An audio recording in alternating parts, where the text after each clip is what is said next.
The other person that's got his own personal conflict all during that time is Jack Black, because he's a heavy-duty drug addict. I love this part, because he's getting all cracked out. Like that's what happens, when you're cranked like that. And wow, look how... Speaking from experience, or? Anything you see on the news, I don't believe a word of it. Just what they picked to report on and how they slant it, and they Hollywood it up. And the thing where Ben Stiller is running to the helicopter like in Platoon, and they're shooting him in the back as he's running, but he gets up like 15 times. I was gonna ask you, what do you think, let's say, this script, this never happened in 2008, script hits a producer's desk today, do you think they'd go through with it? Not at all.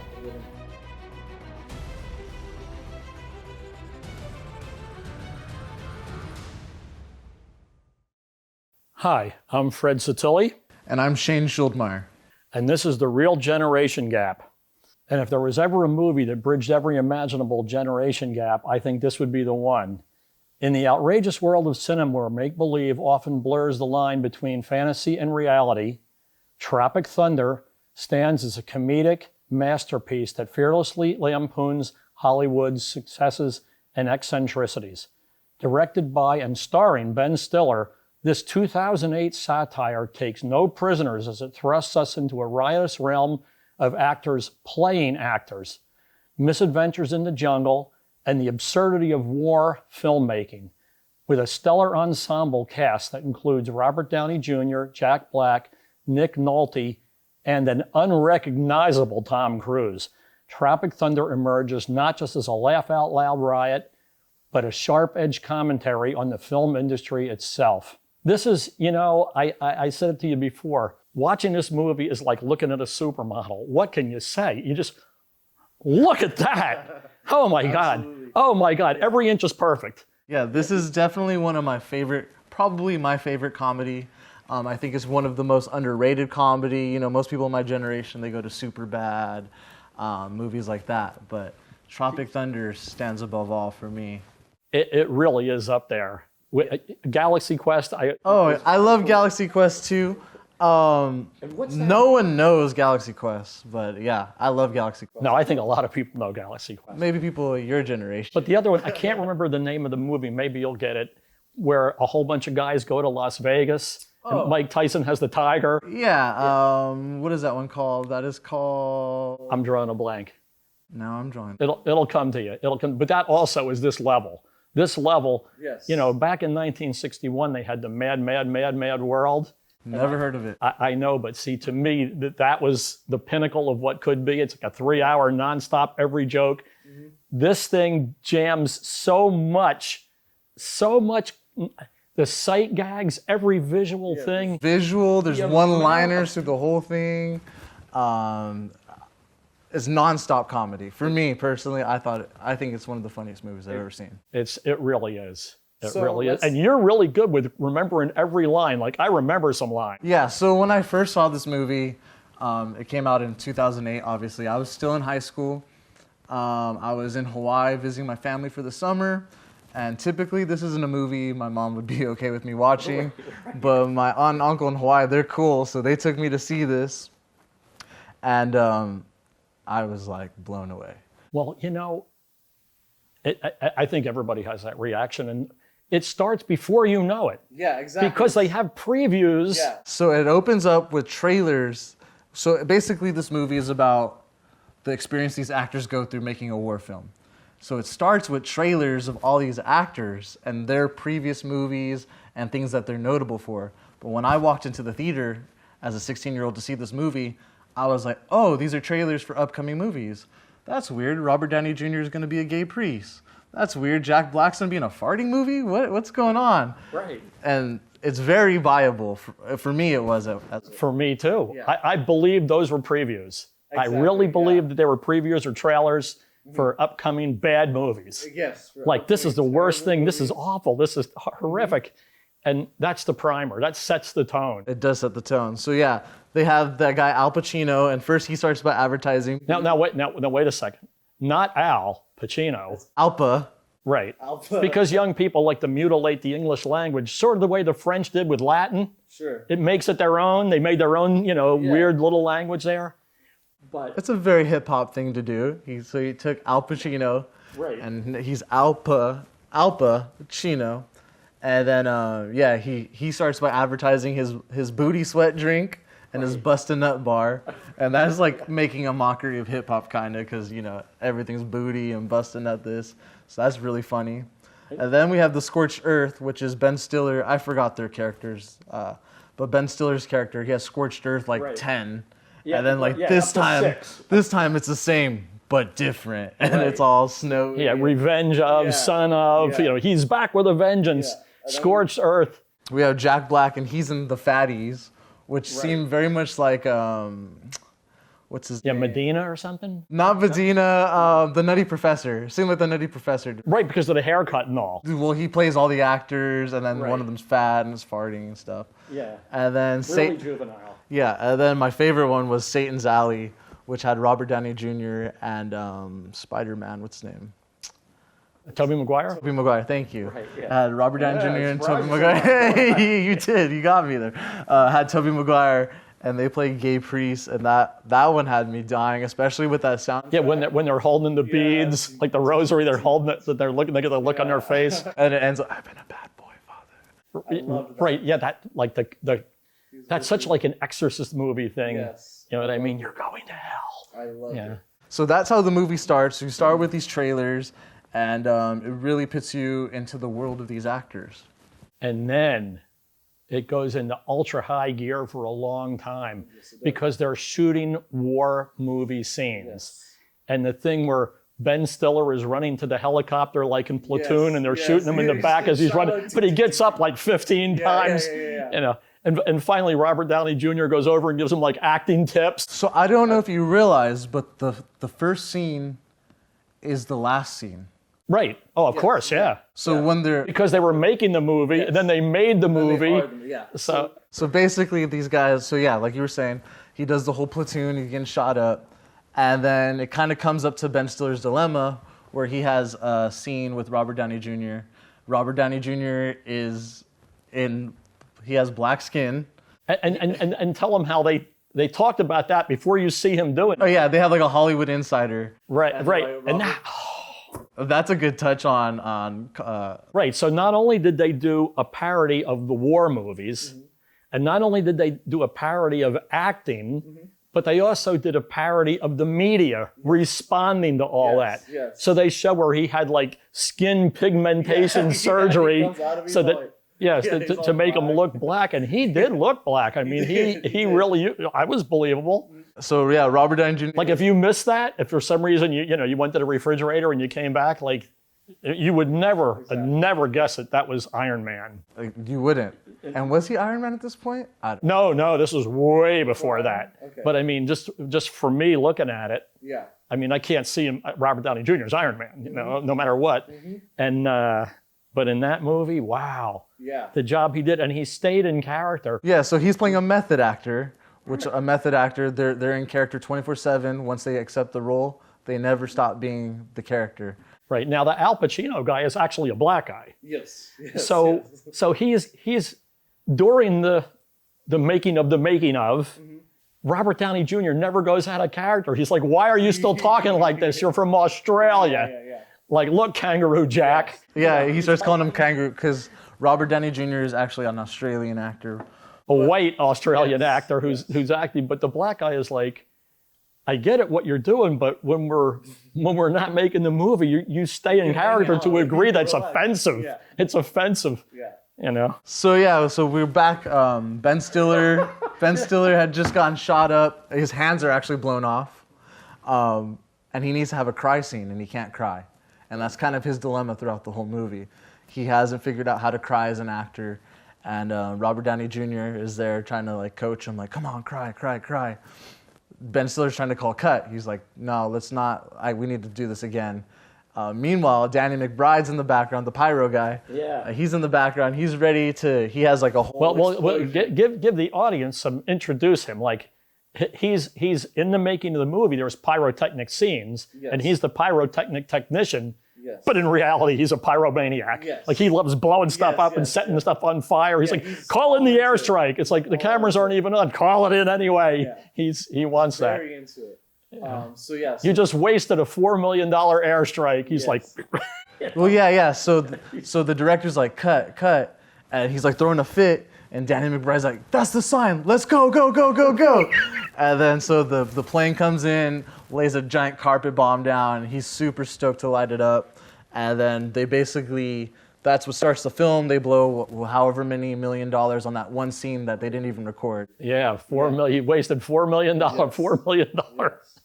Yeah, and then the pyro guy, Danny McBride, he's just hilarious. And all through the movie, his answer to everything is to blow something up. And he's always got like a little C4 with him, or a little dynamite, or he's got a bag of something. Even when they attack the village way later in the movie, Jack Black, the drug addict, is looking for the dope. He's looking for the bombs. Everybody's got like an agenda, a real world agenda. So then after the scene goes wrong, we have that Access Hollywood time. And then that's when we meet Les Grossman, who's Tom Cruise. And you would never guess it. And when I first saw, I didn't know it was Tom Cruise till the credit scene. When I first saw this. Oh, the first time, yeah. First time I saw it, and then in the credits, the credits are great. We'll get to that. But yeah, I didn't realize it was Tom Cruise because he's got prosthetic arms that are just hairy. He's got crazy chest hair coming out. He's bald. He's just like a super Hollywood, super Hollywood. But he's the big money behind all this. He's the big money. He's a big producer guy. He's the billionaire. He's the shot caller, and behind him, he's got a giant sycophantic squad that just supports everything he does, no matter how ludicrous. Yes. He's like, can I get a Diet Coke? There's like two of them coming, right in the scene.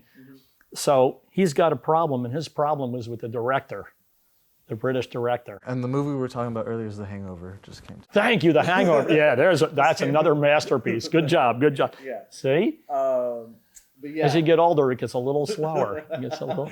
You'll see. Yeah, so he has a problem with the director, who's a British guy. He's the British director. Yes. So they add that cliche in. Yes. And he can't get any respect from everybody, no matter what he says. All the actors are doing their own thing. Absolutely crazy. And he gets a hold of that guy, and he says, you got to make a success of this thing. And he tries to make a success of it through his own pep talk, but it's not going anywhere. Everybody's distracted. But that's when they introduced Nick Nolte. Now, Nick Nolte plays the part of Four Leaf, the man who wrote the book that the movie is based on. And he is a war veteran his hands are shot off, and he's got hooks. So Nick Nolte has got hooks. And he wrote a book. Right, he wrote the book. They wrote the book, Tropic Thunder is the name of the book. And he's there as a technical consultant, but he's Nick Nolte. So he's really gruff. Hey, look, buddy, you got to do this, you got to do that. He goes, if you want the real thing, you got to take them in the real jungle with the real war. You got to expose them to all this real stuff. You got to do it. And he gets the British actor all wound up. And he tells them, all right, we're going to go out in the jungle. We're going to have hidden cameras. Yeah, one of the lines I like right there is so basically this is a video call, and he comes out of nowhere, and he's telling, on the video call is Tom Cruise's character, the director's there, and the vet comes out of nowhere, and he's like, you gotta take him into the jungle, blah, blah, blah, blah. But then Tom Cruise comes out, and he's like, who's this guy? And then he tells him who he is. He's like, oh, you're an American hero. You're an American hero. The country owes you a great debt. Now shut the f*** and let me do my job. I love that part. This part's hilarious. And then Nick Nolte's lines, right? I wrote them down because I didn't want to misquote. He says, I'm going to put my fist so far up your backside that if you have a thought, it'll have to get past my wedding ring. Yeah. And then he says, once these guys are out there for a short amount of time, they'll be begging for a body bag just if it means a ride home. So he's that super hardcore guy, super hard. And your favorite line that he says, the one where the guy says, the pyromaniac says, that's a great sidearm. What is it? He goes, I don't know what they call it. I just know the sound it makes when it takes a man's life. That was a good super cliches. Like you can't even. As he's like looking off into the jungle. The pyro guy turns that around later in the movie. He does. He has, I can't remember exactly what he says, but he's setting off bombs, right? He says, I only know the noise they make. Like he learned that from him. Yeah. So I thought that was an especially funny callback. There are a lot of callbacks. I mean, this movie is loaded with callbacks. No matter what happens, there's going to be another joke about that Later. somewhere later in the thing. So they decide, so the vet gets to them and they decide to shoot it guerrilla style. So they're going to go in the jungle and it's going to be a guerrilla shoot. Like everyone's now method acting, basically. So right off the top, the director's like, let's do this. They're in the middle of the jungle and he steps on a landmine. And this is a great scene because Ben Stiller's character doesn't realize it's real. Yeah, even though the guy's blown to pieces, he's like, how did they do that? This is phenomenal. Smoke and mirrors. He's looking for, because he thinks there's cameras, because the director says there's cameras in all the trees and stuff. So every time he does anything, he's like looking up at a tree and talking to it, because he thinks there's a camera somewhere. And then the cool part of that is when they go into the village, the native village actually has cameras because they have a drug business. So he sees those cameras. He's like, oh, okay. Like, he's giving them the big wink. And even when they're torturing him, he's going like, cut. Yeah, he's like, okay, cut. Yeah.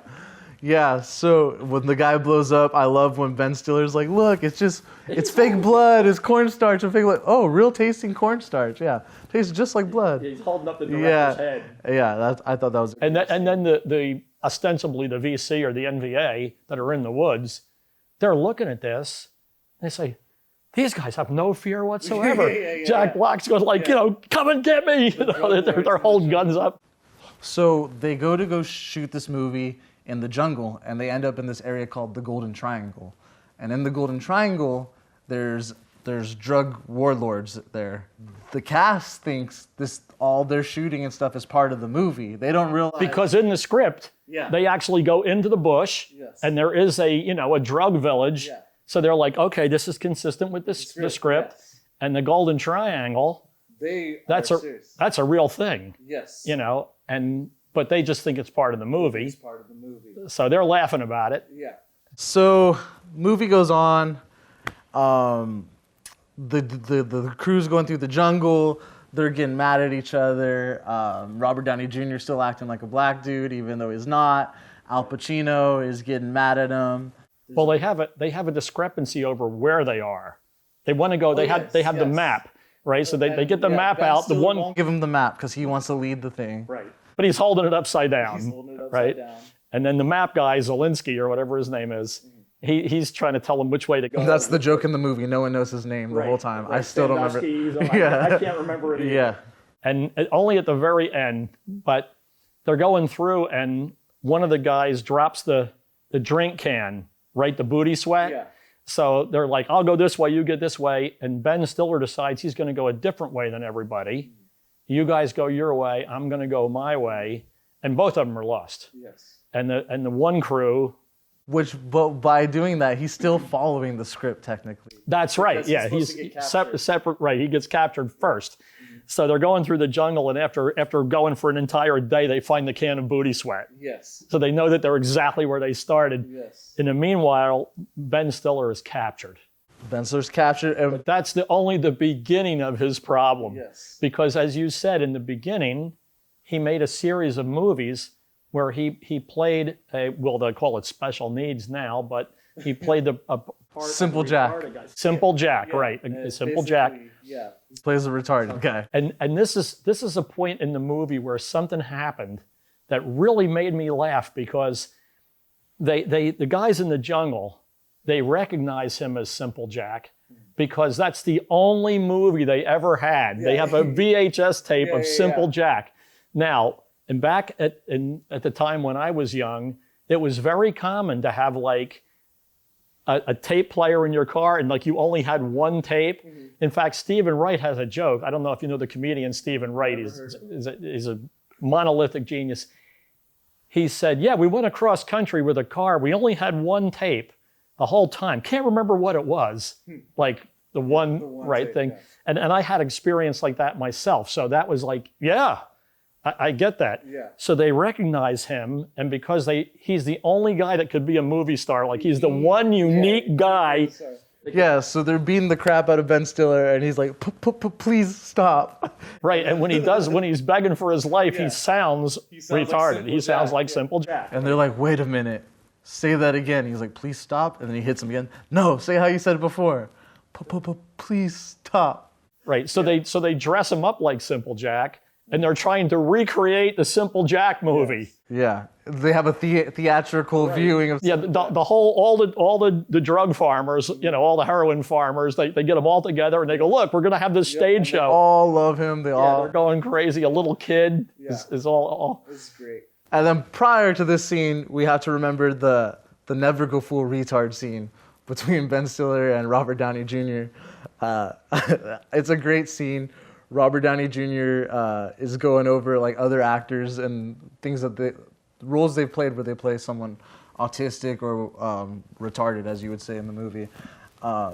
And he's basically explaining. You couldn't even make this movie now. You couldn't. All these jokes are way out. He's explaining to Ben Stiller, you never go full retard. Sometimes you touch it a little bit, you dance with it a little bit, but you never go full retard. It's too much for the audience. Yeah, that's why you didn't get the award. yeah. You went too far. He went too far, yeah. By that point in the show, the relationship of Ben Stiller and Robert Downey Jr., they're trying to make each other better actors, and they're trying to relate as actors, even though they're in a reality situation. They're going to be killed. There's machine gun fire, bombs going off.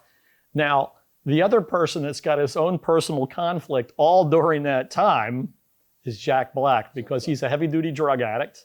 He does not realize when they take him out there that they're not bringing him home. He's only got enough dope for one day, and this is like day 3. Right? So he's jonesing like absolutely insane. It's all he's thinking about. He doesn't care about the enemy, the jungle, these other guys, anything. He's just trying to get it. And when he sneaks off to take, he's got the dope in a jelly bean bag.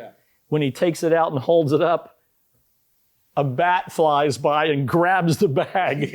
Right? And then he's chasing the bat for a little while, and then eventually, I love this part because he's getting all cracked out. Like, well, he needs his fix, and he catches the bat, and then he bites it. Right, he's got blood all over it. Yeah, that was great. Now one of the nuances way in the beginning of the film with that was when they first interview him. The whole interview, he's like this. He's got the grits, right? He's got the speed freak thing going on. He's like, yeah, hi everybody. I'm, like that's what happens, when you're cranked like that. And wow, look how. Speaking from experience, or somebody. Well, I read a lot. I think it was something in Time magazine. But that was really cool that. Even then, there's so much. That's the callback, right? They start right from the beginning. Everybody's in this incredible character. And like they're all portraying an aspect of Hollywood, which is weird because Robert Downey Jr. had like really crazy drug history. Right. And I wonder, that was interesting. I just thought of that. They probably all have like neurotic problems and stuff. I think everybody could relate. I think a lot of the quality of this film, and I even put it in my notes, a lot of the quality of this film is because these guys lived a lot of this stuff. They're jaded. They've been on movie sets. They know the ironic things that happen. They know, how unreal that can be. They've dealt with the media. They know how unreal that can be. They've dealt with billionaire producers, right? They know that these eccentric billionaire, like for them, nothing that was happening was unusual. Everything was in there, even though it was the most ridiculous possible circumstances. In real life, those actors have actually been, with drug addicts, paranoid people, and the guy who exemplifies that just as much as any is Matthew McConaughey. Matthew McConaughey, he's got his whole own set of issues that have virtually nothing to do with the story. So he's Ben Stiller's agent. Yes, he's his agent. And anytime it cuts to him, he's all on the Wii. He's playing games. Right. Wii golf, Wii tennis. They don't even have Wii anymore, do they? No. But so that was 15 years ago. That was a real thing. And the whole time he's like trying to make sure Ben Stiller gets his TiVo. Right, because it's in the contract. Yeah, it's in the contract, and that's like what he's absolutely trying to make sure happens. You're in country. Do you have the TiVo? You don't. Who do these guys think they are? He goes to the billionaire, and he says, you use this contract for toilet paper? There's a TiVo thing. I'm going to get you on a 3-way call. Meanwhile, he's a prisoner of war. He's captured by the drug lords. And he's, I got the TiVo thing under control. The drug lords call, and then, what's his name? Oh, I forgot about that. I forgot about that part. Oh my God. So they answer, and like, we're a flaming dragon. Right. Yeah. And then My favorite part, when he tells them we're the flaming dragon, the billionaire doesn't know about this, but he's got a wall of people behind him who immediately go on laptops and everything, and they give him all the information. They give him everything there is. So now he's talking to the guy. He knows all about his business, where he is, what his net worth is, what his capitalization is. And of course, he tells him, to drop dead. But I mean, he really curses at him. I don't know what we want to say on it. We can say on the show here. Yeah. But he tells him to take a walk in a very colorful style. Mm-hmm. And the kid, the drug lord, of course, they have to make it as ridiculous as possible. So he's like a guy who's 4 feet tall. He's a kid. Yeah. He's like 16 years old, smoking a cigar. He's got a giant AK. Yeah. He's calling the shots on all these brutal, savage guys. It's a heroin factory. And but he's almost believable. He's so mean and so angry and so evil. He can't believe somebody's talking to him this way. Yeah. and then he basically says some terrible things that are hilarious. Right. And then I love when he hangs up. He's all proud of himself. He's like, we do not negotiate with terrorists. And then his ensemble's like clapping. I love that part. But we skipped a hilarious scene when Ben Stiller goes his own way, he spends the night in the jungle by himself, and he gets attacked by what he thinks is a bear, and then it ends up being a panda, and he kills it. And then, It's not even a panda. It's a teddy bear panda. yeah, it looks fake. Right. Yeah, and then he kills it, and then he calls his agent, or the agent calls him, and then he's like, I killed the thing I love most in the world. And then the agent's like, oh no, you killed a hooker? Yeah. He's trying to help him cover it up. And the psychosis of the nightmare, and of course he's attacking a stuffed animal. That's when he makes the turn. That's when it goes apocalypse now. Yes. Yeah, that's when it goes very apocalypse now. Right. That's when. He's losing his mind in the jungle. So he's got the panda head on top of his head, like with the teeth. Mm-hmm. So and he's in there now, and they capture him like that. Yes, they capture him like. So he's already metamorphosized. He can't. There's no more pain. There's no more. No matter what they do. In the jungle, all the drug people, they love him. Well, they don't love him, but they love Simple Jack. Yeah. Right. So he's kind of their little puppet, and As long as he's doing that, he can survive. As long as he's doing that, they like him. The minute he doesn't, they don't like him. so the gang decides. Well, they come upon this. They say they captured Ben Stiller Tug, right? They captured it, and now we got to get him out. They say we're actors. Yeah. We're not. No, he says he says they're trained soldiers, and he says we're trained actors. Right. They're going to act like soldiers. Yeah. Exactly. That's really a funny moment. It is And so they're going to do what's in the script. They're They're going to do the two guys. They're going to make a diversion. The other two guys are going up the river. It's just too funny. It's just too funny. So meanwhile, back in The pyro guy and Nick Nolte are off. they're also captured too. Yeah. Yeah. But meanwhile, Tom Cruise, he's like, oh, let's just let them keep him. And in a few months, we'll have an insurance write-off, and we'll get a bunch of money, get all our money back from this failed movie. There's a part when they're making this plan to save Ben Stiller. They go to Al Pacino, and he's like all sad about a girl that he misses. And Robert Downey Jr. asks him, well, what's her name? And then in his own thinking about it, he just says Lance. And then at the end of the movie, it shows him with, basically they tease. Yeah, with Justin Bateman. Like they're at the Oscars. He's with the Oscars with Justin Bateman. No, he's with Lance from NSYNC. I was gonna ask you if you got that joke. Okay, I totally did not. Because I was wondering. I saw Justin Bateman, and I thought he was the gay lover. No, he's with Lance from NSYNC. So the whole time, because he's in the music industry, remember? Right. Oh yeah, yeah. He's playing, Al Pacino's in the music industry. So when he says Lance, he's talking about Lance from NSYNC. That totally went over my head. But that thing at the end when they're showing the Oscars, and they show John Voight, and he thinks he's going to get the Oscar for whatever. But I don't know what movie they were making at that time, but it must have been poignant at the time. But how he's like disappointed, and the fact that it's John Voight, like the most legitimate actor ever. And then here's these bunch of jackasses. Yeah, and we'll get to the end, But now we roll into a whole nother genre of like Sylvester Stallone and Rambo or any of those things. Now they're going to rescue Stiller and they're going to escape. And of course, they have to go over the bridge because you always have to blow the bridge, right? In an escape thing, like you probably never saw The Dirty Dozen, but it's that same cliche, and you got to get across the bridge. Like, there's always that one guy, The last one, right? So yeah, they basically free Ben Stiller. There's a whole scene of them trying to snap each other out of there. Ben Stiller's trying to come out of his, I'm Simple Jack mind. And then he's trying to get. But it's also the Apocalypse Now. The Apocalypse Now, like Lost in the Jungle. He says, "I'm staying here. Yeah. This is my world now. I have a giant audience."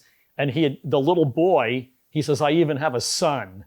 Yes, and he's got the little tiny, Right. half squat. Is that what he calls him? Half squat? Something like that. Yeah. Yeah. And the drug lord guy, I think Jack Black at one point goes, "Okay, Matchbox." He calls him Matchbox. Like, I also love the scene where Jack Black finds all the drugs and he's about to do them. Right. And then the two guys come in to shoot him and he just runs up to them, puts all in their face. and what a great line. He says, "We have to get out of here now." He goes, they'll be asleep for 16 hours. We only have 16 hours. He knows. So they all kind of awaken from whatever their problem was in the beginning of the movie as they're trying to flee the camp. Jack Black doesn't do drugs, and he's kind of alert now. Yeah, he's made it through it. Yeah, He's made it through. He's like alert now. He's ready to go. Al Pacino already had admitted that he was kind of gay to them. Robert Downey Jr. and Ben Affleck, that would have been great if he was in it. Robert Downey Jr. and Ben Stiller, they have a moment where Ben Stiller kind of reverses it on. They finally have the emotional moment. Yes. They finally have, So that all happens, and then, like you said, they're fleeing the camp. They're running out the bridge. Danny McBride's got the bridge lit up with TNT ready to go, and then we have so from that point on. Well, wait a minute. What snaps Ben Stiller out of his? Because remember, he still wants his son. Yes. He grabs the little kid, and of course, the little kid tries to stab him. So he throws him up in the air. You see that it's obviously a stuffed animal, but flying through the air. But it's so funny. But what snaps him out of the jungle fever is they're escaping in a truck, and they blow up the truck. Mm-hmm. And when he flies through the air and hits the ground, that's when he's like, "Wow, what was that? What am I doing here?" And it's like we're escaping, and so they got to go across the bridge. So yeah, they escape, and that whole exiting scene is basically the opening scene, but in real life. Well, yeah, they're actually doing it, just like in the script. Yep. And that's basically. And then at the end of the movie, like you said, he wins an Academy Award for the making of this movie. The movie of the making of this movie. Right. He wins an award for that, and it's just. Yeah, they did the making of a movie that there actually never was the movie. Yeah. So I think I saw something like that once. I think there's like that premise where they show the entire making, and at the end of the old movie, I can't possibly remember it now, but at the end they show like one scene out of it, like what everybody did to get to that point. Interesting. So yeah. If I run through that, I'll let you know. I'll call you back or whatever, and So. But it's when Jack Black finds that there's like a giant thing of heroin in the house, he goes running towards it, and he yells back, "Don't judge me!" Those kind of cliches, just one after the other. I love it. Don't judge me. I love it. And then we skipped also, "What do you mean, you people?" And then Al Pacino's same time, "What do you mean, you people?" And that was in the trailer back in the day, and I remember that sold me. I was like, "Oh, this is going to be hilarious." Right. Because you innocently, he wasn't making a racial comment in any way. It was just the other actors just like, "Look, you people have to realize that we're in trouble here." And then it was, "What do you mean, you people?" Yeah. And then like you said, the Al Pacino guy who actually was black, he's like, "Wait a minute, what do you mean?" Yeah. And that's poignant for today. So yeah. This is the cancel culture thing. Do you think, let's say, this never happened in 2008. Script hits a producer's desk today. Do you think they would go through with it? Or? Not at all. It wouldn't. Not at all. Nope. I don't think he could make this today. First of all, the jokes, the vocabulary would never fly. It's amazing. And this is a point that I wanted to make separate from the movie, just between you and me in the generation gap way, because this is, we're who we are in this thing. And that is, when I was growing up, you could talk this way. When I had friends, whatever their ethnicity was, you called them that. Whatever their, if you had a guy named Stanley, you could call him Stinky, and he would be okay with that. He'd be like, I'm Stinky Lipinski. I mean, he'd have a girlfriend, she'd call him Stinky. It wouldn't be bad. There was always like a really, really Scandinavian guy with like corn silk hair. He was whitey. There was always like a Greek guy who was really dark complected. He was blackie. A lot of girls were called blackie. They had, if they had the jet black hair, and that was like, you would do that. Now you can't do that. Yeah. And it's the same thing with the jokes. Ethnic jokes were huge. I mean, I know 100 jokes for every ethnicity. I can't tell any of them now. And you've seen The Sopranos, the way people talked to each other. They were derogatory comments and not ethnic, sex, gender jokes or whatever. I mean, all those words, the A word, the B word, the C word, the E word, the F word, the G word, we used all those words. Now we don't have the freedom to use those words. This is a serious... It's interesting because I think... It's taken the fun out of my life. I think most people still do it in their circles. And when you get to a position of power, I think someone will pull that out and use it against you. And we'll politicize it. And we'll make it into such a problem. I think that society still really does enjoy acknowledging that we're all different and making jokes out of it and being real about it. At least I hope. Well, you can hope all you want. You're not old enough to even remember how much fun and how much fun it was to drive around in the car and yell stuff at people and, tease the girls and, I mean, well, I can't even tell the stories. The stories would be too offensive for today. If I told you things that we did and things that were done to us and, I mean, you just the fights alone. You used to be able to have a man-to-man fight with a guy and like laugh it off and, buy each other a beer. And now you'd be sued. There'd be medical issues. There'd be all kind of crybaby problems. But I really think that, kind of men were men and women had tremendous power. They can manipulate any guy. Now they can't do it. Well, I have a small story I could tell you real quick. And so basically... Take your time. I have family in Hawaii. And you have family everywhere. I got family in places. I have family in Hawaii. And so they have a family friend. And this guy, he has very ancient land. He owns ancestral land in Hawaii. Right. And obviously a bunch of rich white people are buying it up from the natives, as it happens everywhere. But so they kind of have a beef with one of their neighbors.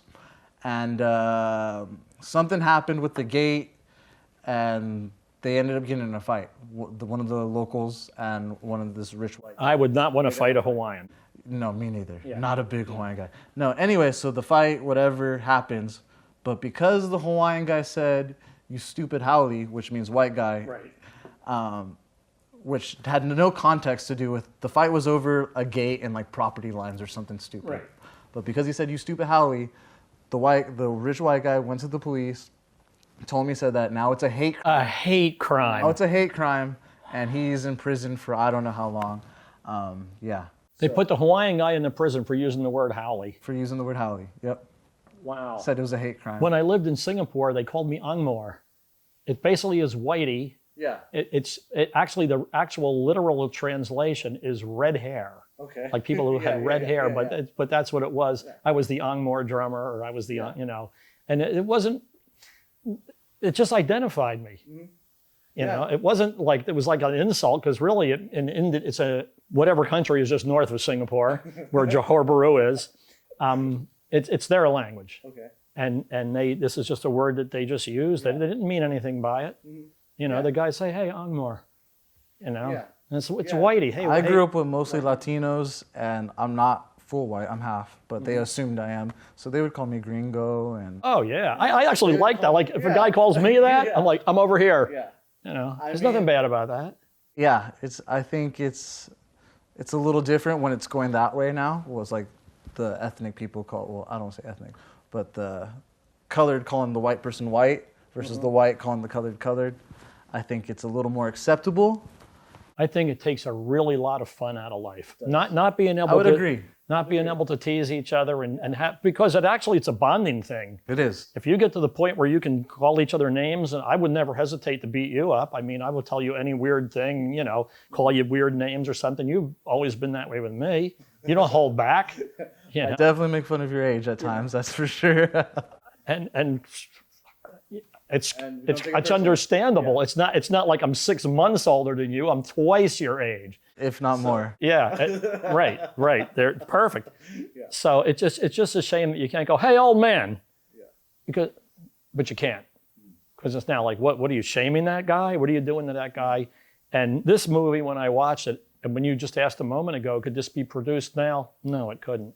These actors wouldn't dare do this. Yeah. They wouldn't dare. And I think that's part of why it's so underrated too. I feel like, I don't know, I've never seen it just playing on HBO. I've never just seen it playing. I saw it for free on Amazon Prime years ago. Okay. And then I wanted to watch it now because we decided to watch it, and it was $3.99. Yeah. So it had expired or whatever, and that's how that went. And I don't mind. But it was at one time it was in there. You could get it. Because things come and go through Amazon Prime and Netflix. Any of the streaming, they have things that come and go. You kind of got to get them while you can. And the sad part of all that with the streaming stuff is that they say, well, these are the new movies for the month.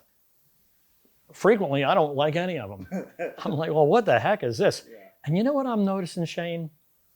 There's a really lot of post-apocalyptic movies now. There is. It seems like the world, like they're almost grooming you, like we're gonna have an apocalypse, everybody's gonna be starving, looking for ammo, they're all gonna have like a strange little girl who they just found on the road somewhere. And I read something a long time ago in college, I don't remember what it was, but it's just kind of coming to me right now, that science fiction films portray the future and how society sees the future, and they've done a good job of kind of telling what's gonna happen.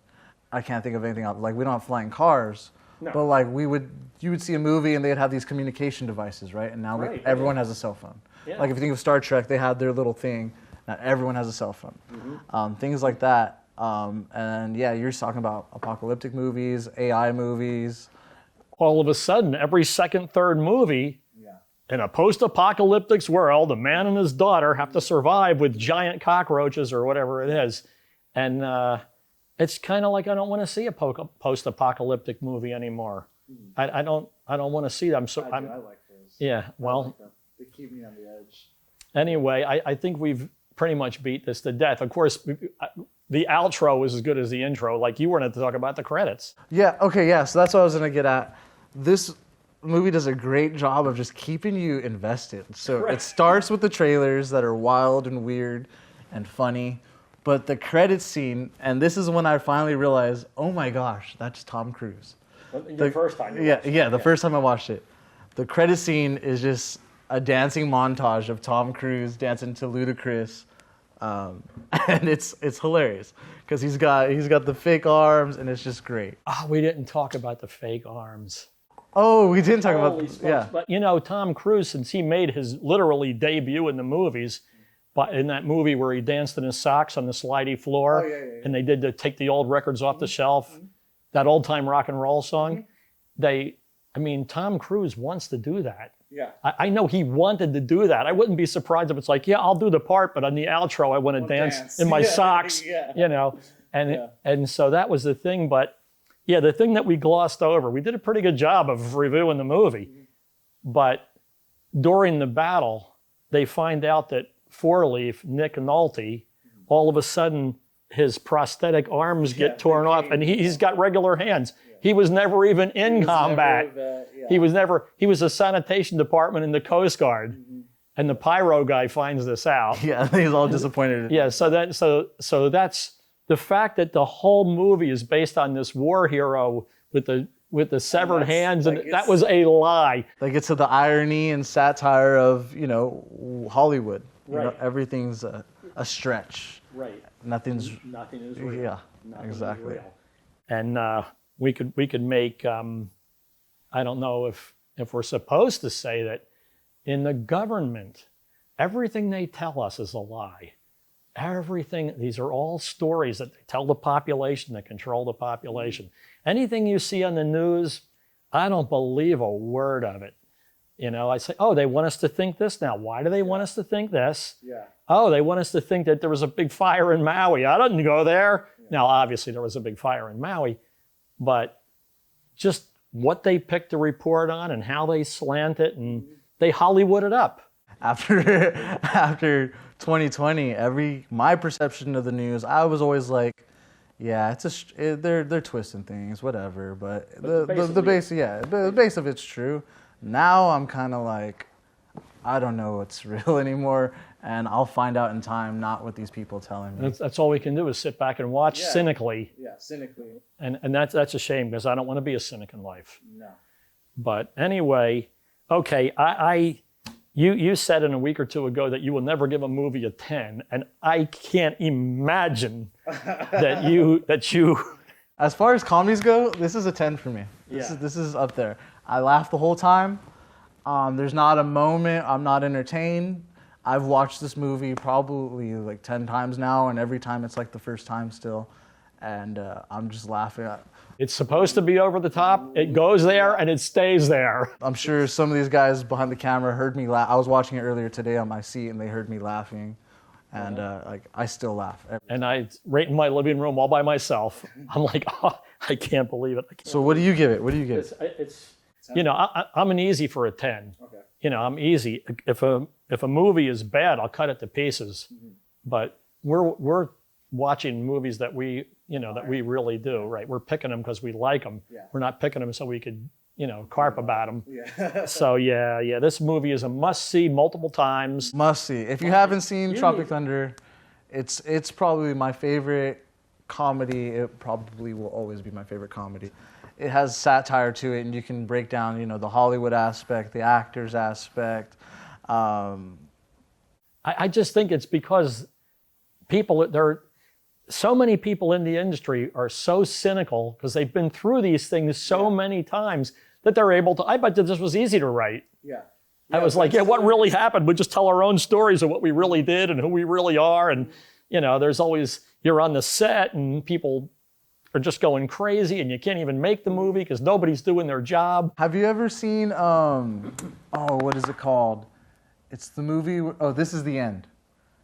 Oh, I just watched that. That's where all the actors play themselves? Mm-hmm. Yeah, that's a great movie. It's kind of gives me this vibe, actually. That's another great movie that's kind of satirical on Hollywood. Yeah, 100 years ago, everything was just real. You had a story, you told the story. You filmed the story. Now there's a whole undercurrent in the whole world of what people are really doing, who they really are, what their motivations really are. It used to be a very black and white world. You were this, you were that. You had a job, that's what you did, that's who you are. Now, people have multiple identities, live in separate different lives. That used to be a very unusual thing. And I think part of it is because in those days, the community watched you. If you had a house and you had kids and they went to school and everything, everybody knew who you are. And neighborhoods, they knew everybody in there because kids all commingled and everything. Now people don't have so many kids. They have multiple parents because of divorces and deaths and all kind of reasons. And the family unit is broken down that way. And because of it, the community that supported that also disappeared. So it's real interesting. It's real interesting to see a movie about the making of a movie, and they're trashing their own industry. Yeah. They're trashing everything. I mean, they really do. Yeah. They do it so well. They do it so completely. Everything in the movie was completely believable. It was, yeah. Absolutely. No matter how far over the top they went, it was like there was no top. Yeah. It's like you definitely know there's some crazy drug addict actors that act like Jack Black, and they need their fix every, whatever. Right, every and few then hours. We got the method actors like Robert Downey Jr. who are just overly into their roles. Right, so much so that they kill themselves. Mm-hmm. They get so intense. Yep. You play a couple of Heath Ledger came to mind too. You play the Joker. You don't come out. That's why when I see child actors who play really heavy parts, I'm always really impressed because that's a real genuine little kid. Yeah. And they're telling them, you know, be sad, be happy, you know, do fight this, kill that guy, whatever they do. And that child's had that experience already. And then how does it make them interact with everybody as they're going through life? So the movie was thought-provoking that way. And the music brought me to that a lot. But I think it's a masterpiece by any measure. And I don't think I Probably Ben Stiller's best movie. Would you agree?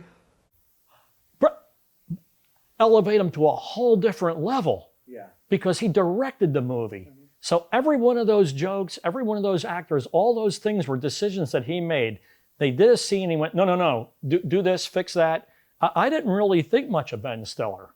I didn't, he was just an actor, and they had Owen Wilson. No, Owen Wilson was not in this. No, but he was like his you're talking friend. about Zoolanders? He was like how Ben Affleck has his, Yeah. So those guys were making movies that I considered kind of B movies. Okay. They weren't really the masterpiece kind of things. I don't know if they were in the Royal Tenenbaums for some reason. That just came to mind. I thought that was especially funny. Okay.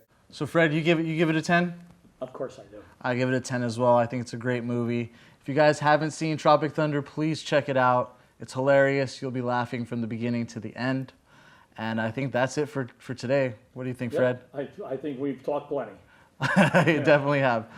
Thanks for watching The Real Generation Gap. As always, please like, comment, and subscribe. Leave a comment. Let us know what movies you guys want us to review next. My name is Shane Schildmeyer. I am Fred Satilli. And thank you for watching The Real Generation Gap. Check out our other episodes, and we'll see you guys next time.